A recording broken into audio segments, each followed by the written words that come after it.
Audio Jungle.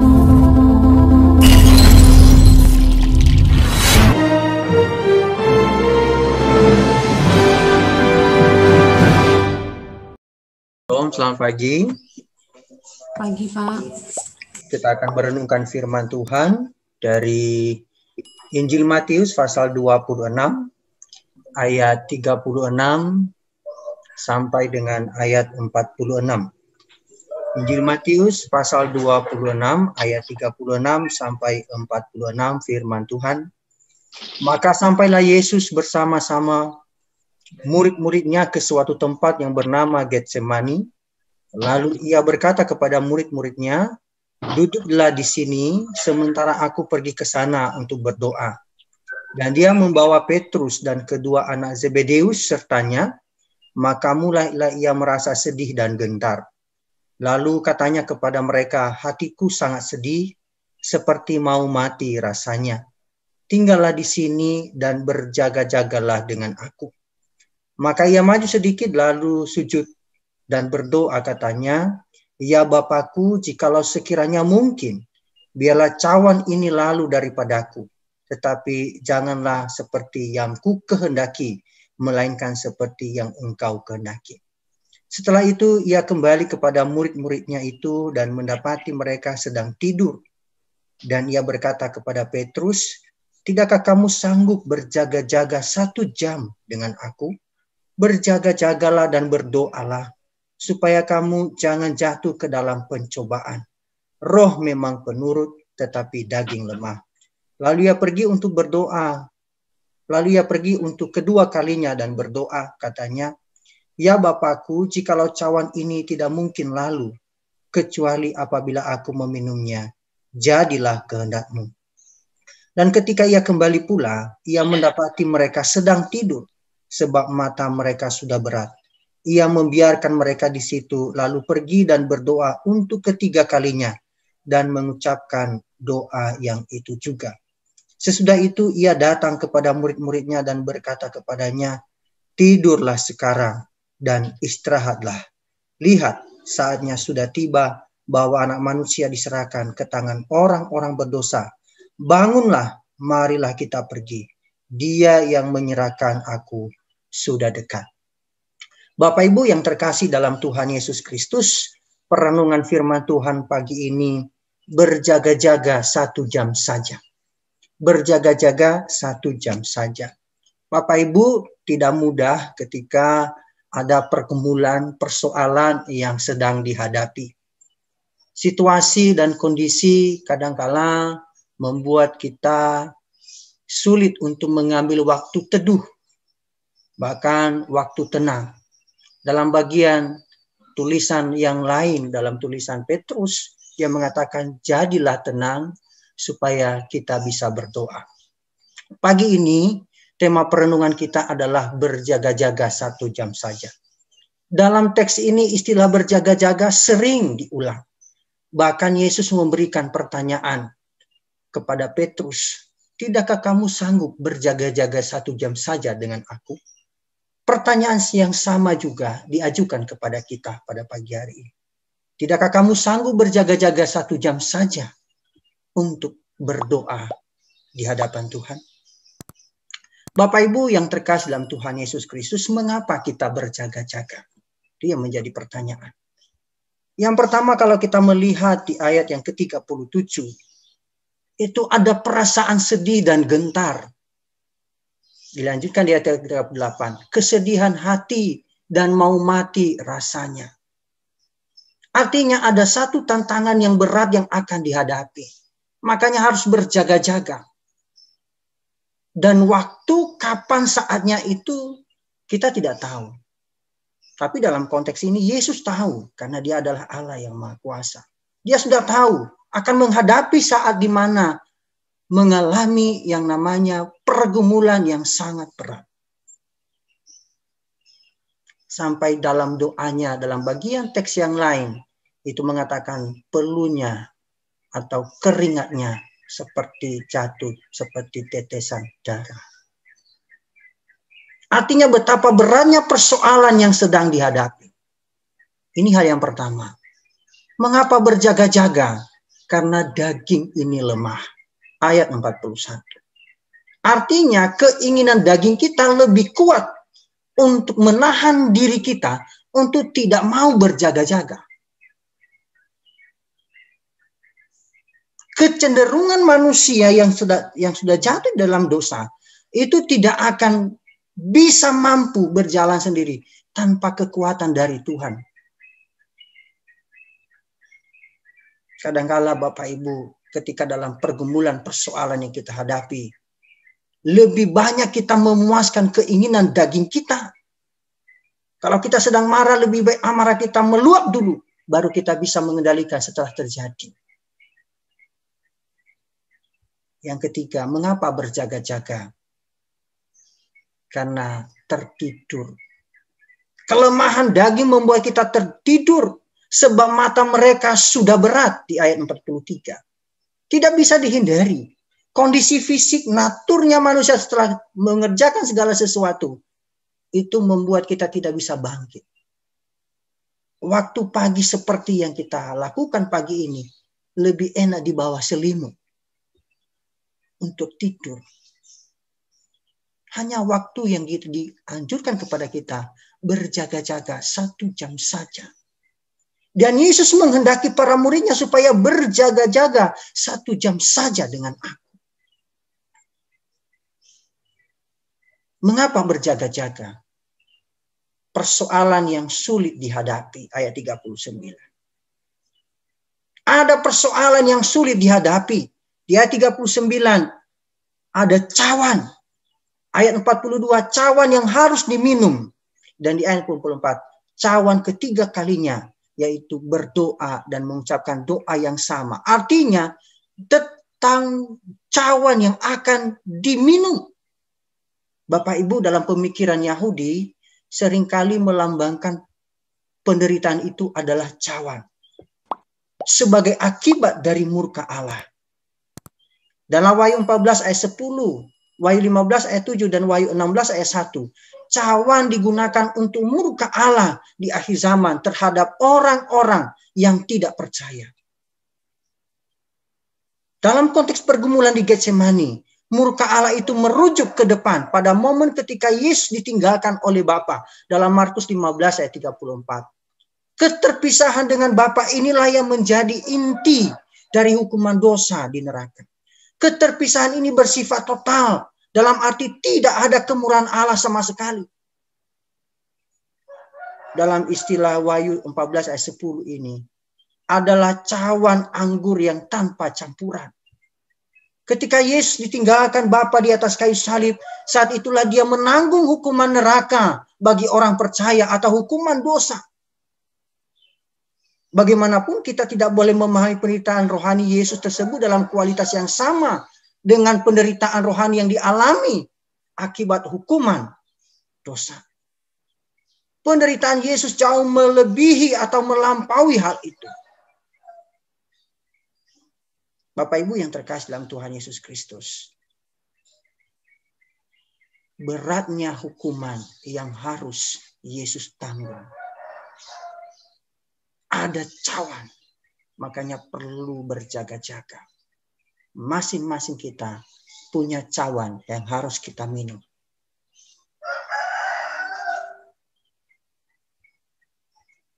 Mengapa berjaga-jaga? Karena musuh sudah dekat.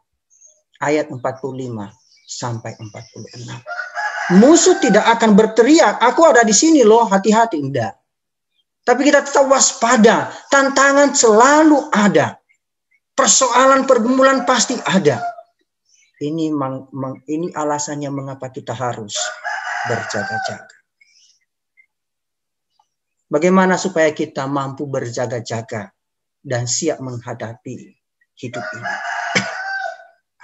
Kita belajar dari sang guru teladan hidup, yaitu Yesus, dan melalui firman Tuhan pagi ini. Yang pertama adalah membagi beban.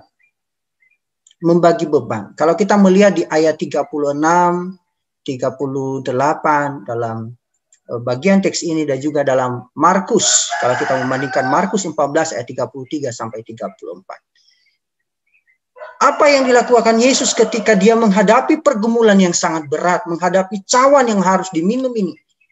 Yang pertama, dia berbagi pergumulan dengan murid-muridnya. Kalau kita melihat dalam Markus ayat 33 sampai 34. Dia sengaja membawa 3 murid yang dekat dengannya. Supaya mereka mengetahui apa yang sedang dia rasakan. Rasa sedih dan mau mati rasanya pada saat itu. Dia mengungkapkan kesedihan dan ketakutannya kepada mereka. Di ayat 34 dalam Injil Markus. Dia tidak malu mengungkapkan semuanya ini. Dia bahkan meminta mereka supaya berdoa dan berjaga-jaga. Bapak Ibu, sekilas bagian ini tampak sebagai sebuah perintah supaya murid-muridnya juga dalam kondisi aman. Mereka perlu berdoa bagi diri mereka sendiri supaya jangan sampai jatuh ke dalam pencobaan. Jika kita membandingkan ini dengan istilah dalam Matius pasal 26 ayat 38 dengan aku. Artinya Yesus mau berbagi persoalan. Kita juga belajar dari sini. Kita harusnya ketika menghadapi pergumulan, kita diminta oleh Tuhan Yesus, mari berbagi persoalan, berbagi pergumulan, sharing kepada Tuhan melalui apa? Melalui berdoa. Hal yang kedua, supaya kita mampu berjaga-jaga adalah berdoa. Di ayat 36, ayat 39, 42 dan 44 itu istilah berdoa ada di situ. Kalau kita membandingkan dalam Lukas 22 ayat 40 disertai dengan sikap ia berlutut dan berdoa. Dengan berdoa kita telah menjauh atau menyerahkan persoalan kita. Kita bisa menghindari dari percobaan. Sebaliknya, orang yang tidak berdoa adalah orang yang jatuh ke dalam pencobaan. Kata jatuh di sini lebih tepat diartikan dengan sengaja mendatangi persoalan. Ya. Dalam doa kita dapat memohon agar Bapa melepaskan kita dari si jahat. Dan Yesus mengajarkan itu dalam Matius 6 ayat 13a. Konsep seperti ini tidak akan bertentangan dengan bagian yang lain dalam Yakobus 1 ayat 2. Karena yang dimaksud Yakobus adalah ujian, bukan pencobaan. Dan kata jatuh di situ tidak berarti sengaja jatuh. Berdoa juga berarti bahwa kita harus menguatkan roh kita untuk mengontrol kelemahan daging kita.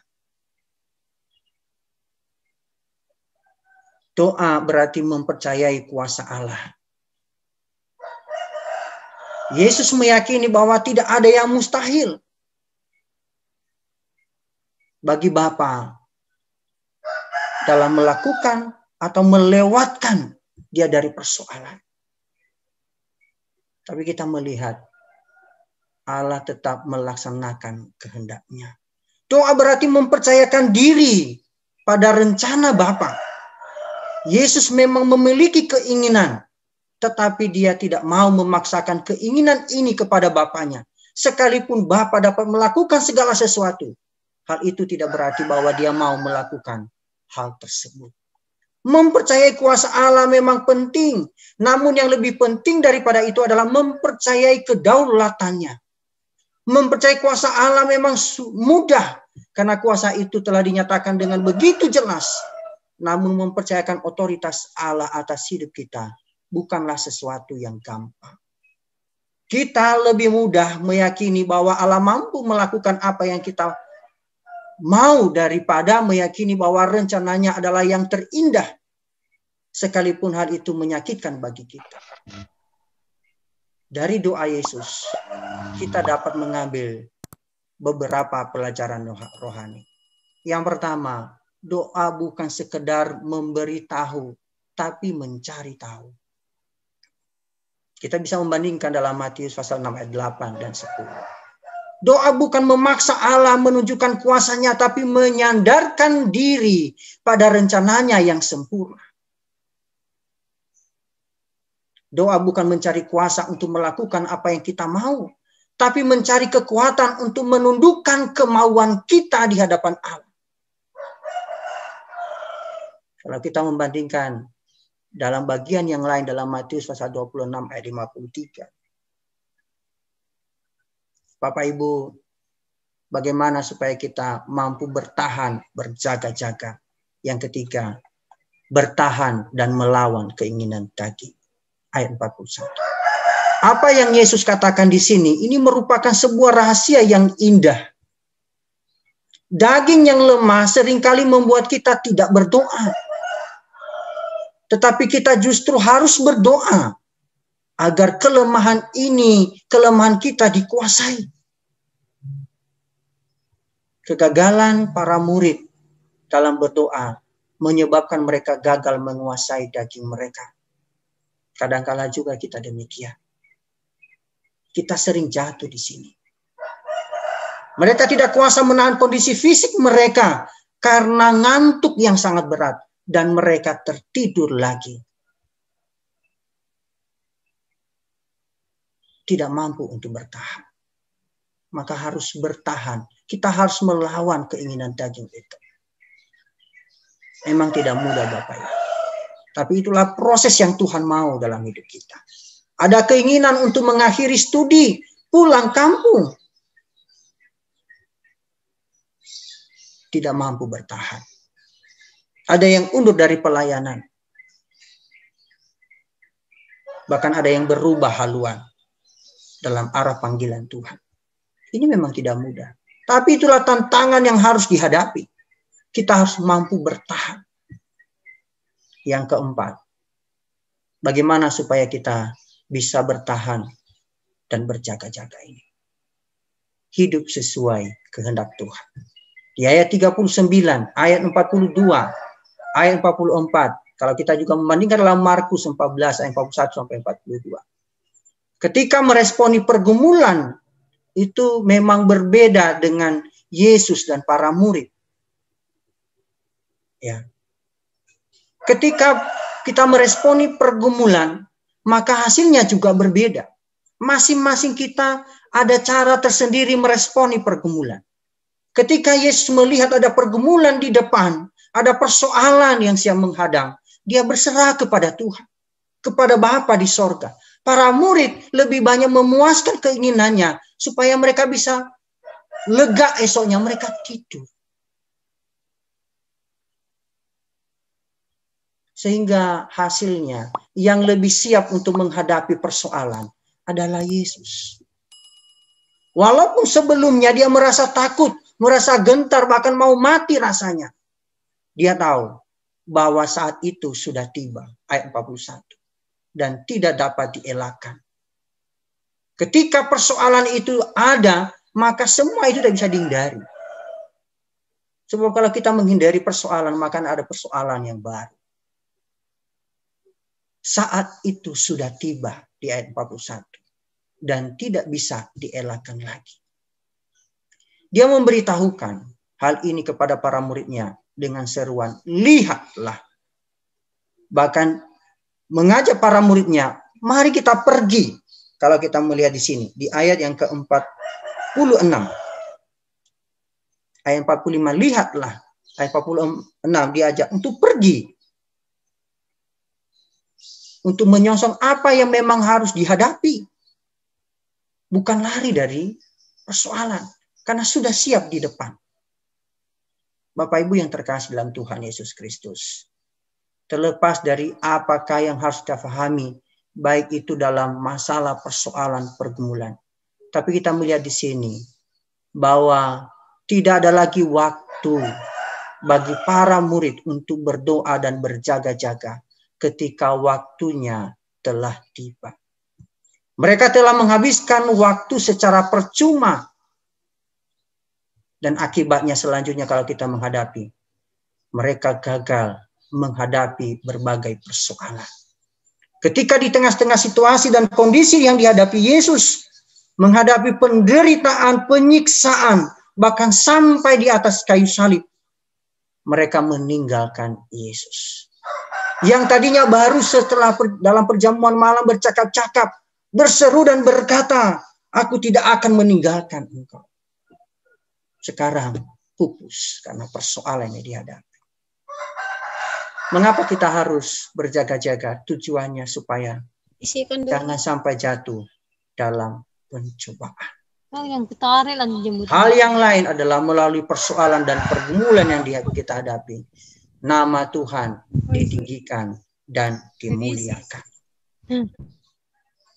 Tujuan supaya kita berjaga-jaga adalah supaya kita tetap tinggal dan bersama dengan Yesus. Mampu bertahan, berjaga-jaga 1 jam saja. Bapak Ibu, persoalan dan pergumulan yang kita hadapi memang banyak. Kita akan kembali dalam seluruh aktivitas kita. Tapi kita harus melihat tangan Tuhan yang kuat yang sedang menopang ketika di saat persoalan pergumulan. Kita harus berkata, biarlah kehendak Tuhan yang jadi, bukan kehendak kita. Mari kita berdoa. Segala puji dan syukur kami naikkan di hadapan-Mu ya Tuhan.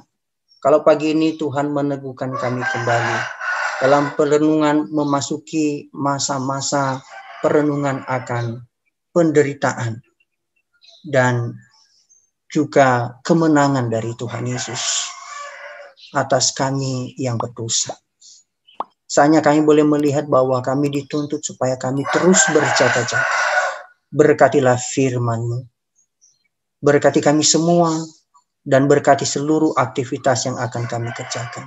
Kami akan melakukan seluruh aktivitas kami sepanjang hari ini. Dalam seluruh kegiatan sivitas akademika STT Sola Gracia, kami mohon anugerah Tuhan turun atas kami, supaya kami terus berjaga-jaga dan siap sedia menghadapi berbagai segala situasi yang ada di depan. Inilah hidup kami serahkan sepenuhnya ke dalam tangan Tuhan. Biarlah kehendak-Mu yang jadi atas apa yang sudah kami rencanakan, kami programkan di STT Sola Gracia Indonesia, bahkan dalam rumah tangga kami, dalam kehidupan kami. Untuk itu kami memohon berkat Tuhan.